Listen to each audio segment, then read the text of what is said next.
On met un vin en bouteille une fois qu'on pense que toutes les étapes sont terminées.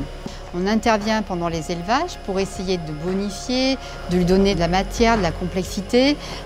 Mais à un moment donné, vous savez que c'est terminé. Vous ne pouvez plus amener autre chose au vin. Il a besoin de passer à une autre vie. La mise en bouteille pour nous c'est très technique. Que le vin dans sa vie future va peut-être être soumis à des températures plus élevées, il va se dilater.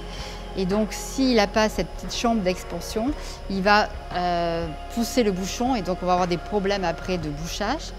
Ensuite, il faut que la qualité du bouchon soit parfaite pour assumer 10, 15 ans, 20 ans de garde. Pour nous, le vin, c'est une personne. On met le vin en bouteille, mais après, on va l'habiller comme une personne. Bien sûr, notre étiquette est toujours la même, mais on a également derrière la bouteille une contre-étiquette qui, elle, va porter des mentions qui vont être obligatoires suivant les pays. Au niveau de la deuxième vie de notre vin en bouteille, dans un milieu qui est réducteur, c'est-à-dire que le vin ne voit plus l'oxygène, il va y avoir des modifications chimiques qui vont entraîner des apparitions de composés aromatiques, des évolutions dans la structure même des vins.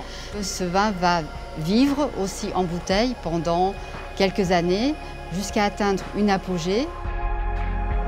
Ici à Saint-Émilion, on est plutôt sur des vins qui vieillissent longtemps. Ça peut durer, après la mise en bouteille, entre 5, 10, 15 ans, 20 ans dans les grands vins et les grands millésimes.